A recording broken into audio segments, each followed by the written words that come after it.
Bonjour à tous, les 100 ans des conversations de Malines, à Rome, le premier jubilé des professionnels de la justice et l'arrivée à Padoue du pèlerinage en route avec Saint-Antoine. C'est aujourd'hui dans Cycle la sélection de l'Info catholique.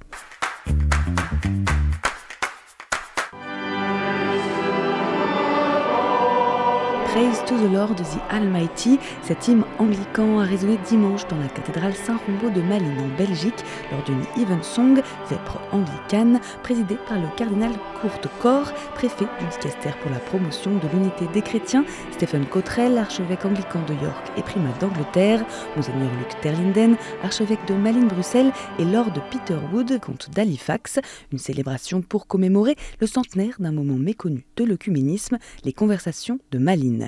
La plaque commémorative a été dévoilée par Monseigneur Terlinden et Lord Peter Wood, arrière-petit-fils de Charles Wood, qui participa aux conversations près de la tombe du cardinal Mercier, archevêque belge à l'origine de ces rencontres informelles entre anglicans et catholiques entre 1921 et 1925. Place Saint-Pierre s'est tenu ce samedi 20 septembre le tout premier jubilé des professionnels de la justice. Plus de 15 000 juges, magistrats, avocats et acteurs du droit venus d'une centaine de pays étaient réunis pour cet événement inédit. Lors de l'audience jubilaire, le pape Léon XIV a dénoncé les conditions de vie iniques et inhumaines encore subies par de nombreux peuples. Sous les applaudissements, il a appelé les juristes à dépasser la simple application de la loi pour l'interpréter de la manière la plus humaine possible et pour promouvoir une justice fondée sur l'égalité en dignité et la réconciliation.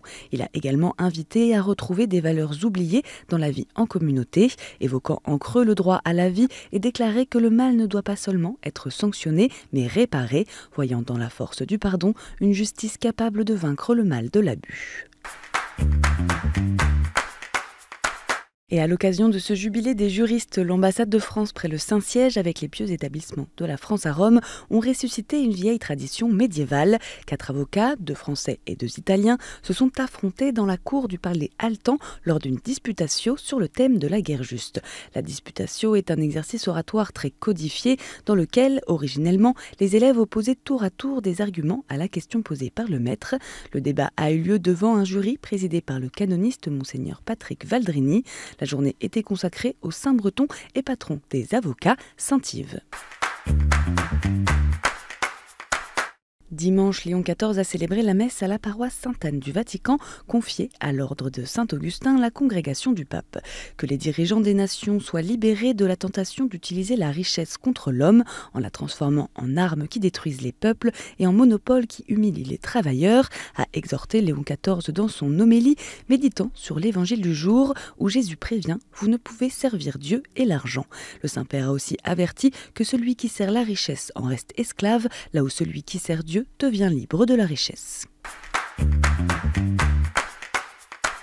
Le pèlerinage sur les pas de Saint-Antoine de Padoue s'est achevé ce dimanche 21 septembre dans la ville italienne où repose le saint. Parti le 29 juin de Brive-la-Gaillarde en Corrèze, ce parcours de 1306 km a été organisé par les frères mineurs conventuels de France, de Belgique et d'Italie. 800 ans après la prédication du saint portugais sur ce chemin, les franciscains ont souhaité raviver sa mémoire et inviter les pèlerins rencontrés sur la route à redécouvrir son message. La relique de Saint-Antoine a ainsi traversé 20 diocèses et plusieurs grandes villes comme Lyon, Chambéry, Turin, Milan ou encore Vérone avant d'arriver à Padoue. Les étapes de ce périple sont à retrouver sur la chaîne YouTube de KTO grâce aux vidéos quotidiennes En route con San Antonio diffusées tout l'été. En République centrafricaine, le cardinal Dieudonné Zapalanga, archevêque de Bangui, a présidé samedi les cérémonies de bénédiction et de pose de première pierre du site marial national de la Légion de Marie Centrafrique. Situé dans le village de Zekia, à 22 km au sud de Bangui, ce site est baptisé Marie, mère de l'Église. Il servira de cadre pour les activités spirituelles, mais sera aussi un lieu pour la mise en œuvre des projets socio-culturels.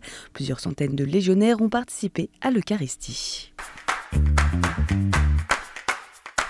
Et en bref, le monastère Saint-Charbel de l'ordre libanais maronite a été inauguré samedi à Villiers-sur-Marne en banlieue parisienne. C'est le premier monastère en France dédié aux saints libanais.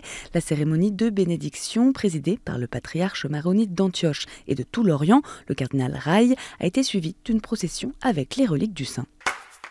Une divine liturgie selon le rite byzantin a eu lieu dimanche en l'honneur du bienheureux cardinal Iuliu Osu à la cathédrale Notre-Dame de Paris.